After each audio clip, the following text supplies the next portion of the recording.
Hello, listeners. This is Kat, and welcome back to Put Your Hands Up Podfics. This will be the continuation of The Fall of Icarus. This is Part 14, Chapter 14, entitled Icarus's Rescue. All right. With Mrs. Bakugo and the kids' help, we found that Izuku's home life is similar to what he has endured here at school in his last couple weeks, Nezu stated. Therefore, I cannot under any good conscience send him back to that house when we get him out later tonight. Now Masa's coming back today? Namuri asked. Indeed, Nezu nodded. And just in time as well. We need to make haste in getting Izuku out of the Commission's hands, and we need to find the real traitor. Aizawa, do you have the list ready? Shota pulled the list that held only a handful of names from his pocket and handed it to Nezu. There's a couple students and a teacher or two. Nezu took the list and read it over, before folding it and placing it in his pocket. We won't say any names aloud, and this will be the only copy of the names, so we have an agreement. The 4 teachers in the room nodded along. What's our next step? Vlad King asked. The next step is retrieving Midoriya and then, due to the nature of his mother's treatment, finding new housing for him. Of course, we can always make him a war. We're taking him, Hizashi cut in. Shota couldn't help raising an eyebrow and smirking at Nezu's questioning look. If my husband says we're taking the kid in, then we're taking the kid in. I already have emergency guardianship over him, so he can come home with us tonight. All right, let's finish the day out, and then we'll go meet Tsukauchi at the station tonight so we can bring Midoriya home, Nezu said, clapping his paws together and dismissing the heroes. Now Masa sighed as he sat in the back of his taxi. It had taken just over a month to complete the mission that the precinct across the region had demanded his help on. It was ridiculous and mostly a wild goose chase, but they'd caught the villains in the end, so at the very least he was thankful for that. He looked out the window to watch the thunderstorm attacking the city. Flying in it had been horrible, but bearable. He was just glad to be back on solid ground and not dealing with any more turbulence. About 5 more minutes, Detective, the taxi driver offered, as they stopped at a red light. Thank you, sir, Namasa offered, pulling out his phone. Kami, my emails are an absolute disaster since I took the mission. He scrolled through the long list of unread emails in his inbox, marking the importance of them and deleting any spam that snuck its way in, as he was driven the rest of the way to his station. Unfortunately, he hadn't even gotten halfway through his emails by the time they'd arrived, and he reluctantly stepped out into the rain and grabbed his belongings from the back of the taxi. As he walked back towards his office, the officers and his fellow detectives smiled and waved and offered welcomes. He did his best to keep his tiredness from showing, as he smiled and nodded along to their excitement. All he wanted was to sit in his office for the last hour of his workday, and then go home and sleep off all the traveling he'd done. He opened his office door and stepped inside, closing it behind him, not even looking up until a voice interrupted his blissful daydream. Welcome back, Naomasa, Nezu greeted. Naomasa's head snapped up, and he looked around his office, finding Nezu, Eraserhead, and Present Mike all present and seated in his guest chairs. What the hell are you doing here? Naomasa asked, completely flabbergasted at their presence. I did send you a message, Nezu said, with a tilt to his head. Naomasa sighed. I took a flight back. My phone's been off, Nezu. You've been off the flight for over an hour now, Naomasa, Eraserhead countered, with a raised eyebrow. Naomasa pointed at the man, then at the other 2 intruders. This is exactly why my phone is still off. I have 1 hour left of the workday and paperwork to catch up on. You know how dire our situation is, Nezu commented peacefully. I actually don't, thank you very much, Naomasa countered, sighing as he walked over to his desk and plopped into his chair. All you ever told me is that one of your students is in trouble, and you need my quirk as soon as I get back. And now you're back, Eraserhead said, and we still need your quirk. Give me a rundown, Naomasa said, waving his hand lazily.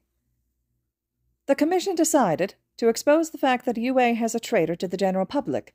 Our students started turning on one another, and the staff became distrustful of the students. It somehow got into everyone's head that Midoriya is the traitor, and the commission arrested him.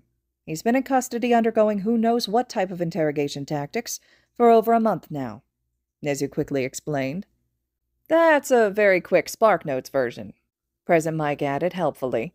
Naomasa ran a hand down his face. Why is it always Midoriya? I would like to know the same thing, Eraserhead agreed with a sigh. If we didn't already know all of his quirks, I would assume Trouble Magnet to be one of them, President Mike joked. Sorry, I'm a little late to this, Naomasa said, staring at President Mike with wide, confused eyes. Quirks? As in multiple? Yes, Nezu agreed, nodding. One for All has seemed to, evolve in a sort of way. Midoriya now has access, or rather will eventually have access, to each of the past user's quirks. Naomasa dropped his head on the table. This fucking child. He raised his head and looked at the three men in front of him with inquisitive eyes. And what does Toshinori have to say about all this? Ah, Nezu said. Actually. Yagi was fired, Eraserhead said, quickly cutting to the chase and ignoring Nezu's half-hearted glare. He is the one suspected to have turned Midoriya into the commission, and he also had no brain to listen to the kid, instead just demanding that he get his quirk back. A quirk that he no longer has access to. Toshinori doesn't have One for All anymore, Naomasa asked. The three men immediately turned glares at him, and he winced at speaking before thinking over all the information. Sorry, I don't mean to imply that that was the most important piece of information shared. Eraserhead huffed. Sure. Naomasa turned a regretful gaze to them. I only said that, as I've only ever known him with the quirk. Did he really demand the quirk back? It would be illogical to lie to you given your quirk, Naomasa. Eraserhead sighed. Which was true. Everything they had said so far rang true, and Naomasa hated it. He sighed and pinched the bridge of his nose. What do you need me to do? I would like you to reopen and take on the case of the UA traitor, Nezu stated. We have a child to rescue, and we need you to do it, first and foremost, President Mike added. That little listener has been held wrongfully for too long now. Nezu nodded. And after that, we were thinking of doing a class-wide search for the traitor. Unfortunately, Eraserhead sighed. We've narrowed down the list of suspects for the traitor, and the only viable options are in the first-year class. You believe that they came in this year as you've never had these problems before, Naomasa noted. Nezu nodded. Precisely. Not only that, but each of the attacks is centered on the first-year classes, and some of the information the League attained was only accessible by the first years. How so? Naomasa asked. The statement had rang true, but he needed, or rather, wanted, a better explanation. The summer camp, President Mike explained. The only people who knew of the location were the three of us, Vlad, and the Wild Pussycats. We're assuming that one of the students had a tracker that informed the League of where they were going. What if they hacked into your files? Naomasa asked. Impossible, Nezu countered. The only correspondence we had about the changed location of the trip was by mouth. Aizawa drove out to confirm with them himself, and we only ever discussed the trip in my office. And before you ask, Eraserhead cut in, his office is searched daily for bugs.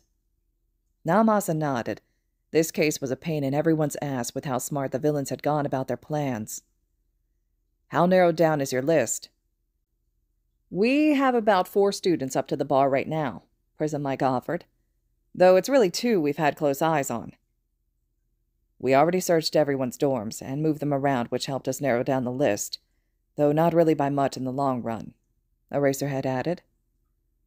Why did you move them? Naomasa asked, surprised at the information. The students were bullying Midoriya and even broke into his dorm, Nezu stated, anger visible in the twitch of his ears and grip of his paws. We moved him up to a floor containing only those he trusted in hopes that something like that wouldn't occur again.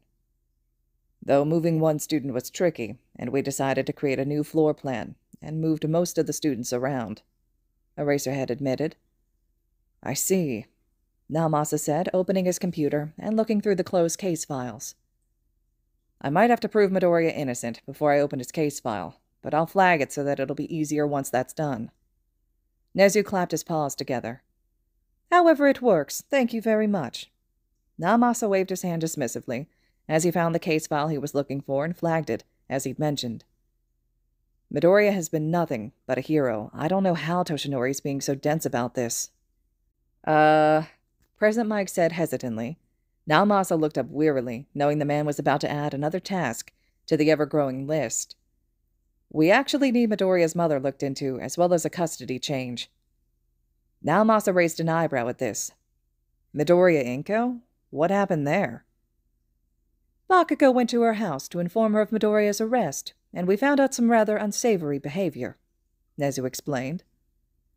Midoriya Inko is a bitch who doesn't deserve to have custody of her son, Eraserhead added. Prism Mike and I would like to adopt him if possible. You're already cleared for adoption, so that's not an issue, Naomasa said, creating a list of everything that needed to be done on his computer. The issue would be whether or not Inko wants to fight for custody. I don't think that'll be a problem, Prism Mike hissed. This can't get any more complicated, can it? Naomasa said, shaking his head. I'll go over to the Commission headquarters, and we'll get Midoriya cleared before we dive into everything else. We'll be coming with, Nezu stated. Naomasa nodded. Didn't expect any less, he said as he closed down his computer and began packing up. We're heading out now, Prism Mike asked, as the three men also stood. Midoriya needs to get out of there. The Commission can be ruthless when it comes to interrogation, and I don't believe for 1 second that they would hold back just because he's a child, Naomasa said grimly. He grabbed his bag and made sure that he had his phone and keys before leading the men out of the office. You only have 20 minutes left of your shift, Sansa called out as they passed the officer's desk. You're really headed out. This shouldn't take too long, don't worry, Sansa, Naomasa consoled. All the heavy lifting will be done tomorrow onward. Whatever you say, Sansa laughed, before turning to the three following him. Don't let him work too hard. We simply have a need for his quirk, and then he can go home, Nezu stated, sitting on Eraserhead's shoulder.